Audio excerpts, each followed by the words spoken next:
Good morning, folks. Welcome to the lake. We have a beautiful morning. Very, very beautiful fall-like morning, but today's highs are going to be summer-like. It's supposed to get up in the mid-90s.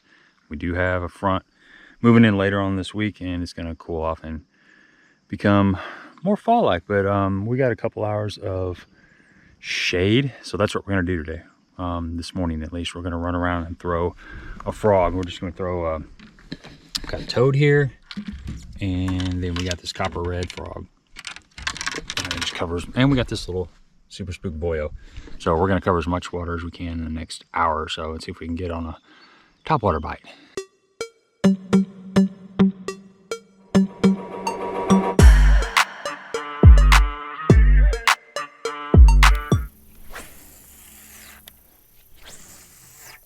All right, we're going to make a move. Try to stay focused to keep moving. Burn down this stretch. It looks good. It's got bait in it. This is probably a place we're going to come back a little bit later when the sun gets up and punch it, or maybe slow down with a frog. But I want to keep moving and hit as many of these likely spots as I can before the sun gets up.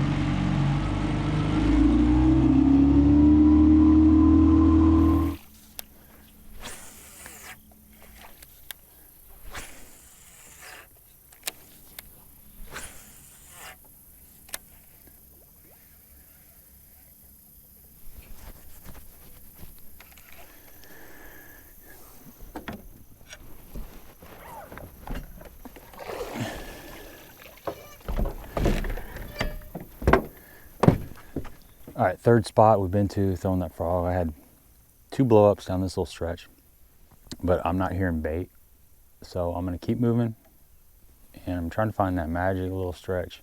There's still a lot of bait out here in the middle, so might not be going on as good as it's going to here in the next couple of weeks, but we're gonna keep them honest. We'll keep trying to move around and see if we can find a little stretch that's got a few fish.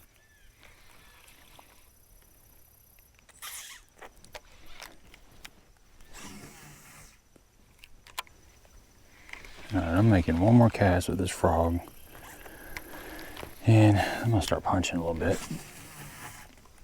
If I can't get bit, I have to just get away from this grass altogether. I mean, there's bait popping in here.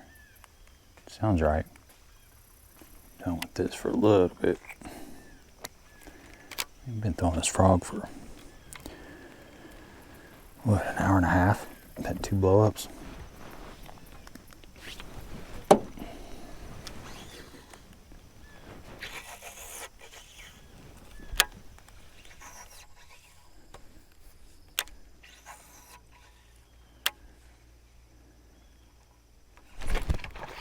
There it is. All right, just like that. Finally got a bite. Not that big of a fish, but it is a little one, but it counts. So we've been throwing that frog. Throw a toad, a frog. I mean, it's not the biggest fish, but I had 2 little bites on it, and I just can't get bit. I went through some good areas, and so I just, there's bait in this grass. Picked up this little punch rig. This is just a little beaver, and I'm gonna go down this stretch that I was gonna go down with the frog. I'm gonna go down punching, see if I can generate a few bites before I abandon this and have to revisit maybe when the sun gets up higher. I mean, I really thought I could get some bites, but you can't force it. It's either going to happen or it's not. You can spend several more hours running around trying to make it happen, and if you go through a couple of decent areas that have good grass and the bait's popping and it looks right and you're not getting bit on whatever bait it is, you need to change. I mean, you need to change.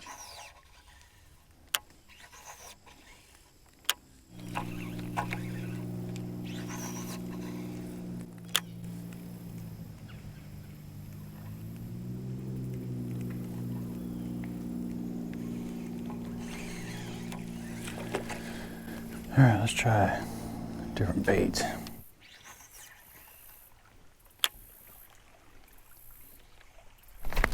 There he is, on that log.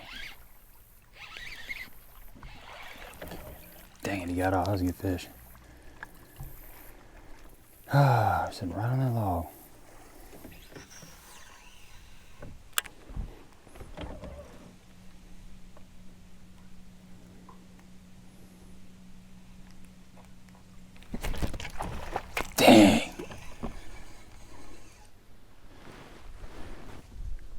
fish. Good fish. Gotta put on a bigger hook.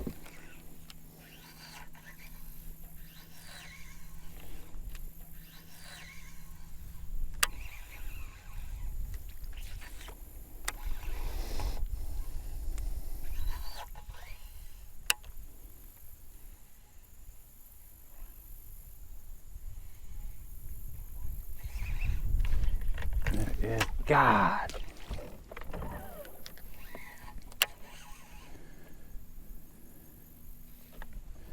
All right, we're changing hooks. All right, I've missed like 5 fish punching, and I've been throwing a 4/0 hook, but it's a 6-cent 4/0. It's small. This is a 5/0. It's bigger. I mean, I typically don't have a problem with 4/0. So we're gonna go to a bigger hook, and then I'm gonna snell this just to see if that's what it is, because I can't believe I'm losing these fish. So snelling it, just come in, make a little loop like this. This is how I do it. And then you just wrap the tag line, whatever, like 5-6 times. Going back towards the eye, that's key.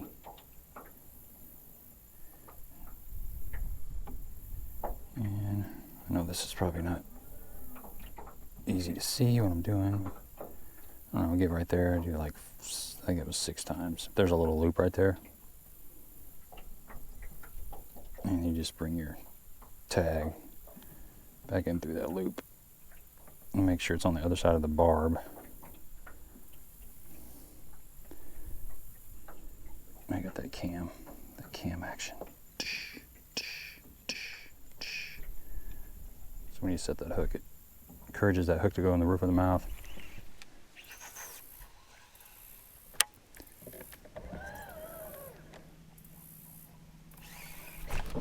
There you go. There we caught us a punching fish.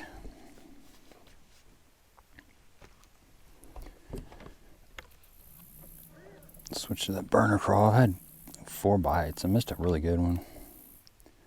We're just gonna keep doing this for a little bit. I like doing this. There's a lot of bait up in the grass. There are fish up in the grass, like good ones. Just coming across one that wants to bite.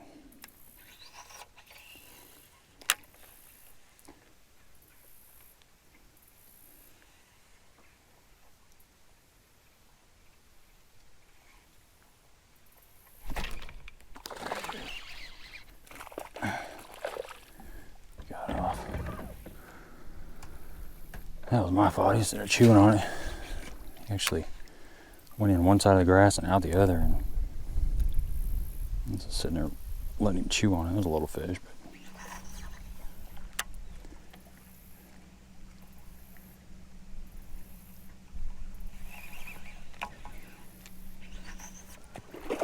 damn.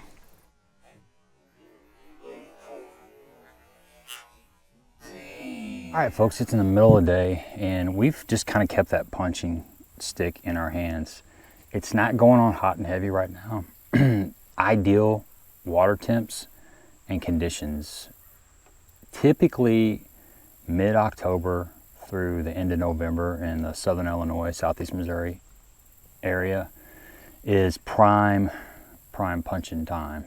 Those days when you got to wear a hoodie, jeans and a hoodie, that's the kind of days you're looking for, when the highs are in the 60s and the lows are in the 40s and the 50s. Just those nice fall days. 60 to 70 degree water temperatures are prime. Now right now we got 80 degree water temps, and we're catching a few, but it's just not banging right now. It's not going off. It's going to consistently get better. The days get shorter. The bait that's out roaming around starts pulling into the grass because the water temperature cools down. And I think, I don't know exactly the reason. A lot of it is the bait's actually feeding up for the winter, but I think the mats kind of retain some heat. So as the water temperature is getting cooler, the bait has a tendency to move into the grass mats just to heat up. Now, there's always going to be fish out in the middle of the lake, and there's always going to be bait out in the middle of the lake, but all of a sudden you'll start seeing a lot of activity in the grass, and you're looking for green grass. This is the time of the year where the grass is at its peak. The drought throughout the summer and into the fall has lowered the water levels. So it's caused that grass to top out because as it's growing up towards the surface of the lake, and the surface of the lake is shrinking because of evaporation from the sun, it causes those mats to lay over. And that's when you get your really good frog bite, your really good punching bite. And they kind of go hand in hand. There's days where the frog works better than punching. There's days where punching works better than frogging. But both techniques are typically going on at the same time. So you kind of got to keep both rods, you got to keep them honest with one or the other. Talk about real quick some of the styles of baits that I use. I keep it simple, really. Today we've been having some success on this little Gambler burner crawl. It's been a great punching bait. The thing that you want with a punching bait is something that doesn't have a lot of appendages. So this is pretty slim, pretty compact, and it slides through the grass. A Reactions Innovation Sweet Beaver, or whatever beaver style bait, is another really good one. A Rage Crawl has been a good one. Also, like the BFE from Big Bite Baits, some sort of tube has been good. There's days when they're really finicky, when they're up there and it's right in the prime punching season, frogging season. You'll have to downsize sometimes to like a Speed Crawl or a Gambler BB Cricket, just something that's a little bit smaller. But one of the things I've really learned over the years punching is color. They either want, in my opinion, they want something darker. This is a Junebug-esque, or they want something green pumpkin. It's really dark under the mats, but a lot of the bluegill and the bait that they're feeding on is this color. So usually one of these two colors is going to work, and then the action. A beaver has very little action. It's more of a gliding. It doesn't really glide because it's falling so fast, but it just has that straight profile. It doesn't do a whole lot. The Rage Crawl or the Burner Crawl has the little flippers. Sometimes they want these little flippers when it's going down to the bottom. Sometimes they don't want anything. So you got to figure out which color and then which kind of action the fish are wanting that day.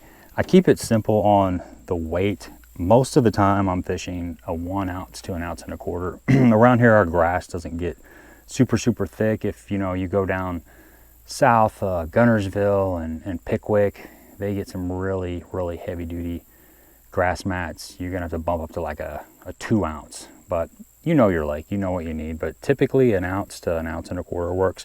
I like to use 2 bobber stops, so I'll slide both of these bobber stops on, and here's 1.25 ounces, and I use tungsten. I know it's more expensive, but you very rarely lose this. I mean, I think I've had this same weight for 3 or 4 or 5 years probably. So this is a $6, $7, $8 weight. It's crazy to pay that much for a weight, but you need a small tungsten weight because it's compact and it slides in and out of that grass a lot better.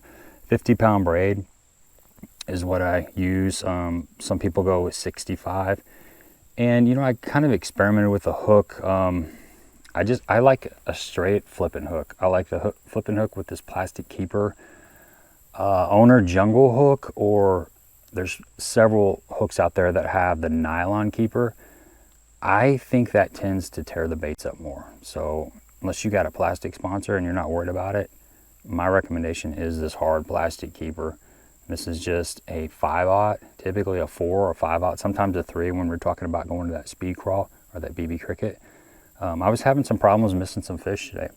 I had a 4/0 hook, and normally that is fine.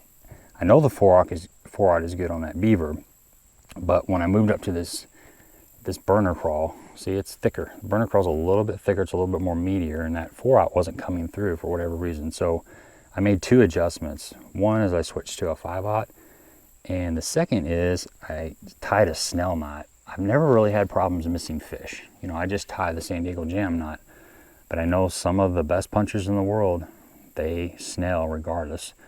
So I tied the snell knot, and I really didn't miss any more fish that I should have caught. I mean, I had some more bites, but they just pulled the bait off.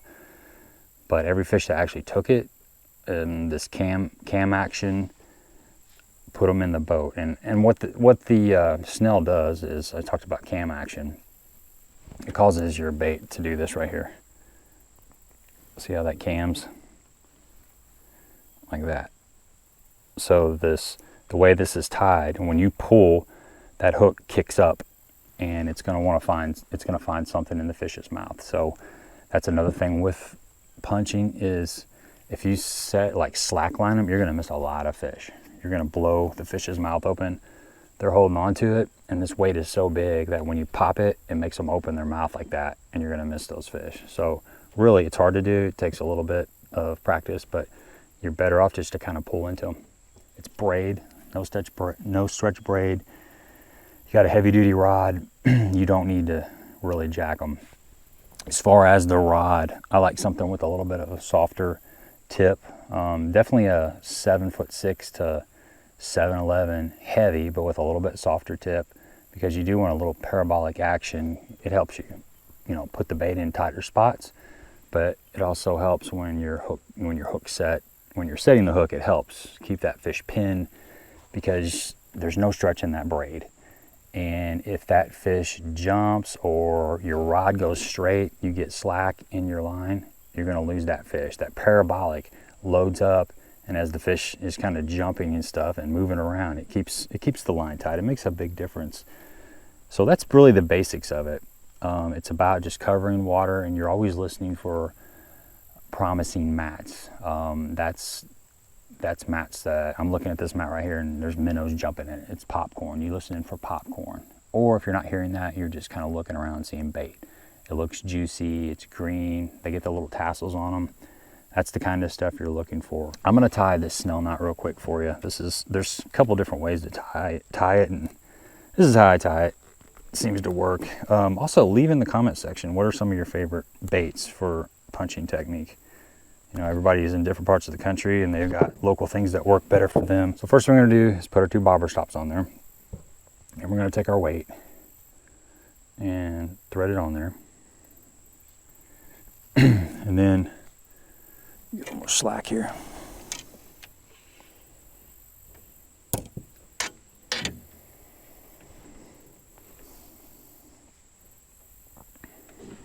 All right, so this is very important. You want to bring the line through the front of the hook like this, because that makes this thing cam. If you were to go in the other way, it would cam this way, not the right way. So it's very important to come in from the front part of the hook through the eye. And then all I do is go like this, and I'm just gonna pinch it right here, and I'm gonna make a little loop, okay? So you got a little loop right there. Now, all you gotta do is just take your line and wrap it in between the top of this keeper and the eye of the hook. So you wanna make sure you're keeping it up on that section of the hook. So you're just gonna wrap it. I wrap it like 6 times. It's kind of hard to see. 2, and you kind of want to wrap towards the eye. 3.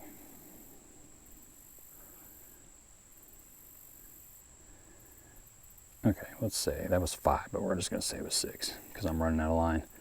And then you've got that loop right there. See that little loop? You just want to take your tag and go right back through that loop. Okay, now we're like this. We've got the tag, it's through the loop like that. Now it's hard to see. So now we're just going to slowly pull. I like to pull from the line tie and then pull the tag about the same time. And just kind of hold it. See how it's tightening it up? There we go. So you're going to pull there, and then you're going to take pliers and pull this too.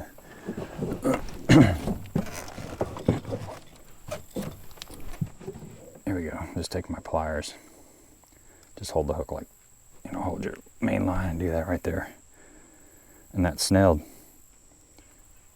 It's a snell knot. It's pretty straightforward, and you're just going to cut your tag in, which there's not a whole lot. I don't cut it right up against the knot. I'll leave a little bit of slack. So like that. And now when you slide this weight down there, you got a camming action. Chicka, chicka, chicka. Pretty cool, huh? It's a secondary action. Just makes that hook go in the roof of the mouth. And today it made a difference. Sometimes it doesn't when they're getting it good, but there are times when they're finicky, and that little camming action can be the deal. So I mean, go ahead and tie it.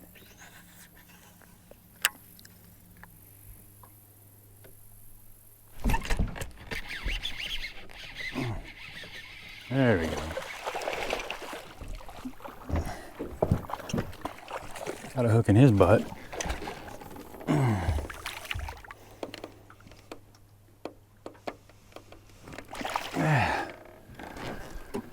All right, caught us a decent one. 1,000 flips. Made that change from that 4-aught to that 5-aught, and I snelled the hook, and I was like, am I gonna get a bite just to see if that actually made a difference? And well, 1 for 1 on that. So I was about to give up on this punch and bite, and because it's definitely not going on strong. There's fish up in the grass, but it's not like really popping off like it's going to here in a couple weeks. You know, the water's still 80 degrees, so once it gets down there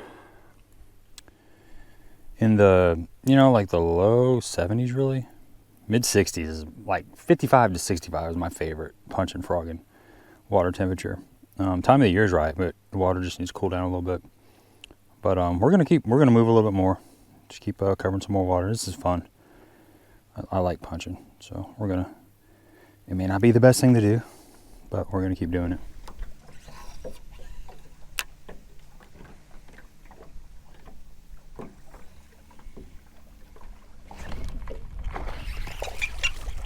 There we go.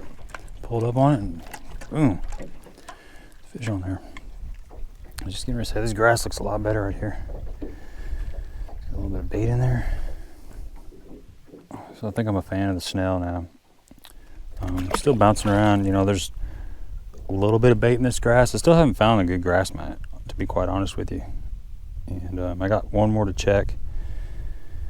And then it's gonna be just going around and actually idling, looking at the grass and stopping and listening for popcorn. You're listening for bait kind of popping, sucking off bugs and insects and stuff off the top of the mat, and then looking, you know, when you stop, just kind of sit there for a little bit, and as you're going down the bank, look in the grass. If you go down, you know, 50 yards and you really don't see any bait flickering around, it's not just listening for them, it's actually visually seeing them. Move on. We're fishing some secondary points here, and you know, I've only been here for 10 minutes and I got one bite, so we're gonna go ahead and fish the rest of these. What I've been doing today is just pitch that thing out, let it fall on somewhat of a controlled slack, and just popping it a couple times. Just popping it and just following it all the way back down. They've been hitting it on the bottom today. And I'll just kind of bob it up a couple times and reel it in and just flip it back out there. You want to be able to pitch with your left hand, and it's not that hard to do, especially with a heavy weight, but it just makes you more efficient. You're not switching hands all the time. You just lift it up, reel it in, pitch it back out there. Just cover a lot of water. But I'm just flipping it in there, pulling up a few times, pop it a couple times, and just pull it out. Go to the next spot. This is kind of thin right here, but any kind of little corner or a hole, a lot of times in these mats, there'll be a solid mat, but there'll be just a little hole, you know, about the size of a softball. That's probably a spot where a fish is blown up at one point, so it's a good idea to just kind of pitch your bait in there around it. But you're just looking for little turns, just places where the grass is maybe a little bit thicker. Sometimes if there's a little stick in there, that's a good place. Like right now, this is kind of thin, and now it's starting to get back into like a thick mat. So there's actually kind of an edge, you know, like right there's where it starts thickening up. There's a little bit of an edge just in that area. So that's a good place to flip your bait. Like we got a little lay down coming up. Just imagine that lay down coming out into the water, you know, under that grass mat. And they'll sit on that stuff just like they will if there's no grass. Like, just pitch it up in there and pop it a couple times, let it fall. That's some pretty thick grass right there. But it's just a matter of covering a lot of water. You're listening for bait. Usually if you get one bite in a mat, you can get another bite, especially when they're really in it heavy. Right now it's still a little bit early. You know, there's not a lot of big fish that are biting today. We're getting some small fish. But when it's right, they'll be there'll be big fish in there. There'll be 3 to 5 pounders in there. And that's when you can have some super fun, but you still gotta cover water to find the right grass mats. Like there's a little hole right there. It's probably a spot where one's blowing up at. See, so I would just pitch my bait right there, just let it fall.